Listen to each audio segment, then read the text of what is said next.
Let me ask you a question. Do you believe that after death, we simply return to dust, ashes to ashes, dust to dust, or do we enter the cycle of birth, death, and rebirth? If you believe in the cycle of rebirth, doesn't that mean you also believe in the existence of the soul? Okay, what do you all think?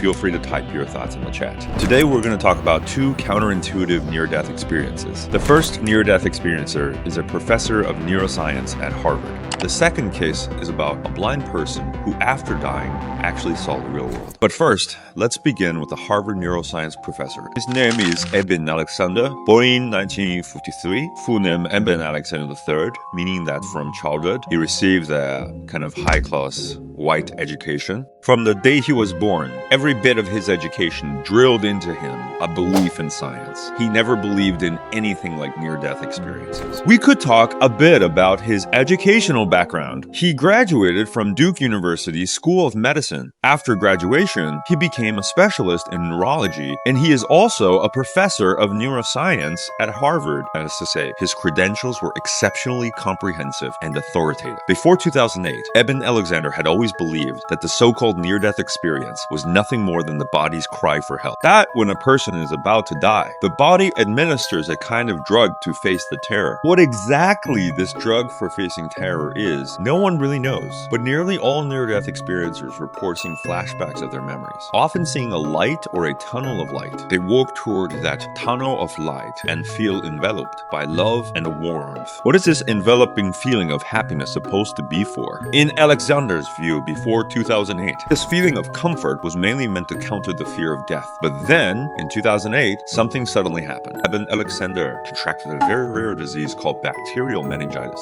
For adults, bacterial meningitis has a fatality rate of 90%, meaning there's only a 10% chance of survival. And among that 10% who do survive, nearly all end up in a vegetative state. Out of nowhere, Alexander contracted this disease. After falling ill, he began suffering from seizures, experiencing all kinds of hallucinations and all manner of abnormal conditions. So the doctors put him into a medically induced coma. And according to the EEG and CT scans, Alexander's neocortex had been severely damaged. When the neocortex is severely damaged, it means the person cannot possibly be conscious. That means your consciousness and subconsciousness no longer exists. You are basically in a vegetative state and essentially in a state of death. But this Eben Alexander miraculously came back to life after treatment, and he did not become a vegetable. Since waking up in 2008, he has firmly become a theist and has also come to firmly believe that near-death experiences are what is known as the soul leaving the body. He believes that there exists a higher dimensional existence in this world. Why is that? Because as a doctor of neuroscience, he simply cannot imagine how a person could experience such remarkably detailed consciousness when the cerebral cortex is damaged. He lay comatose in his hospital bed for 7 days, and during those 7 days, he went through a total of 3 stages. The first stage is called the earthworm's eye perspective. What does that mean? That is to say, what was the state of his consciousness like?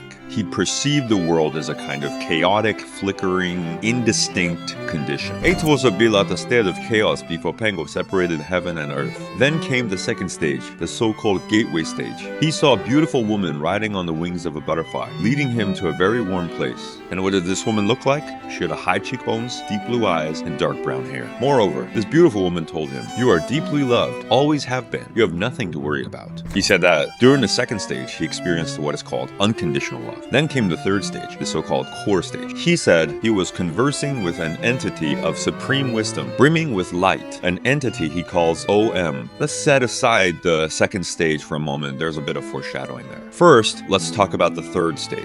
This OM, in fact, has a name in every religion. In Christianity, it is called God. In Islam, some call it Allah. And do you know what some call it in Taoism? The great void, illusory realm, 太虚幻境. In the West, there is also a term called the Akashic Records and another called the Great Spirit. In other words, across the entire planet, in every region, every race, and every religion, people believe that there exists in this world an immense ultimate collection of all light and wisdom. Alexander called it Om. Do you remember that during the second stage, he encountered a very beautiful woman? He had never seen this woman before, but he felt that she gave him a deep deep, profound love. A few months later, he suddenly discovered that this woman he remembered, whom he had already written about in his journal, was actually his deceased sister, whom he had never met. Now think about it. Doesn't that seem a bit off? If she was his sister, how could he have never seen her before? Because he was a child adopted by Alexander II. This sister was a girl born to his birth family after he had been adopted, but the girl died when she was very young, so he had never met her. What he saw was her grown-up appearance, what is known as an afterlife memory. So how did he figure out that this woman in his memory was his sister? It's because he fell gravely ill in 2008, right? But in fact, back in 2007, he had already tried to find his birth family. However, his birth family refused to meet him because his sister had just died and his birth family was still deep in the grief of losing their daughter. But a year later, once everyone had begun to come to terms with it, 4 months after Abel woke up, he received a letter from his birth family. Inside was a photograph of Betsy from when she was alive. Betsy was his sister. When he saw it, he was utterly stunned. He had no words to express his shock. And what is the best piece of evidence?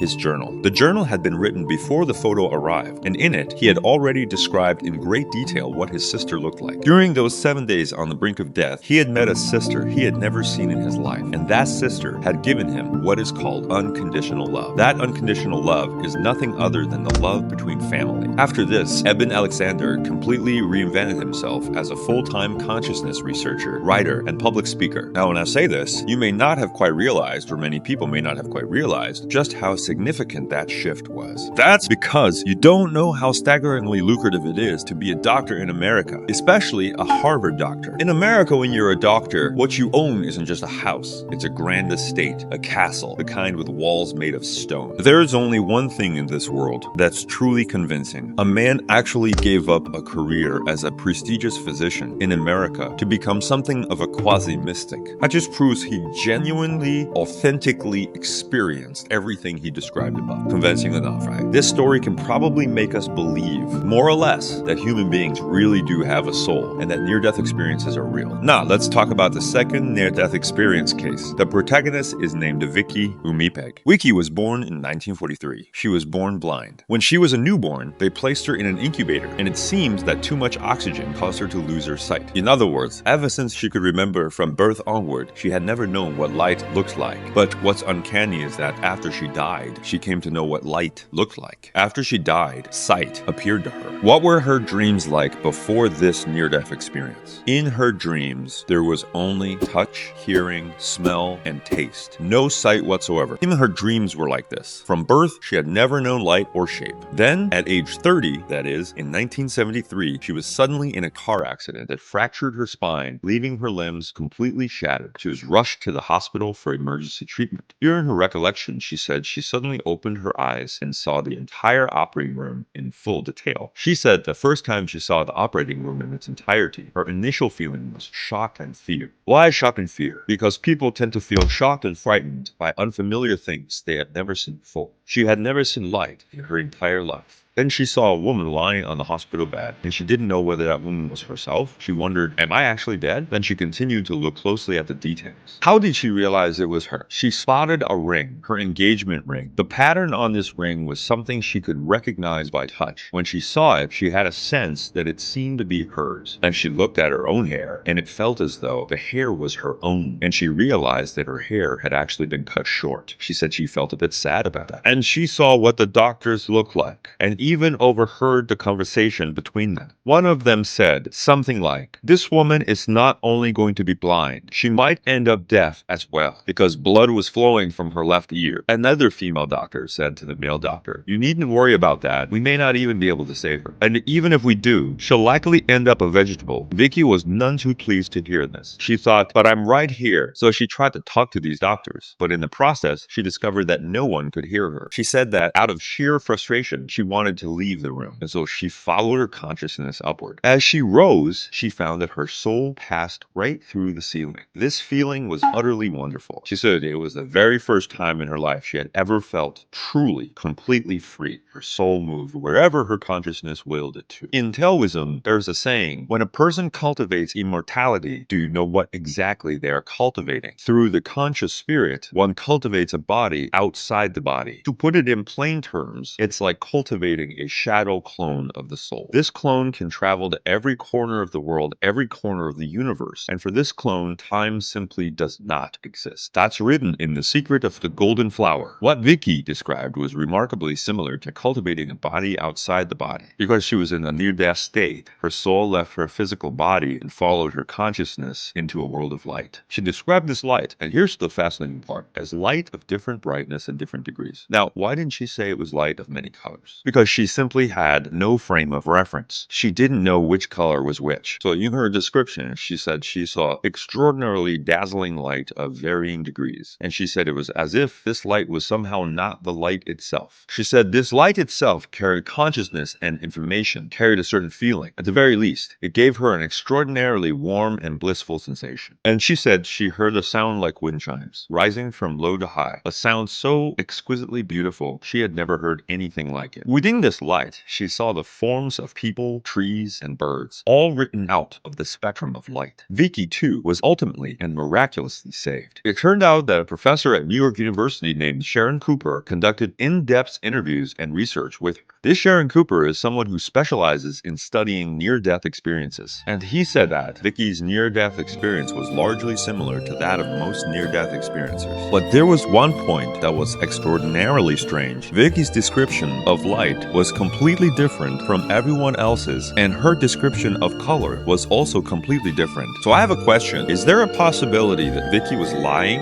at this level of detail? That's extremely difficult. First of all, it's extremely difficult to fake to this degree. And secondly, she was completely blind, with no concept of light reflections or metallic luster. When she described the ring, she didn't just mention the shape on it. She also described the feeling of light glinting on the ring. That's not something you would expect from an ordinary blind person. In Kenneth Ring's study, Vicki described a pattern on a doctor's tag. When researchers later verified this detail with the medical staff who were present, they found it matched perfectly. A blind person cannot instantly perceive a visual pattern on a tie through hearing or touch alone. The researcher asked her on the spot. She responded immediately, and the subsequent investigation confirmed that the detail was entirely consistent. She genuinely saw it. These two near-death experience cases are the most credible and authentic ones I've ever heard, especially the first one. He even gave up the chance to be a prestigious Harvard doctor to become what we might call a quasi-mystic. I find this to be extremely convincing. So, does the soul actually exist? It remains unknown. But I find stories like these truly fascinating. Given the chance, I'd still rather not experience it myself. Alright, that's it for today. Class dismissed.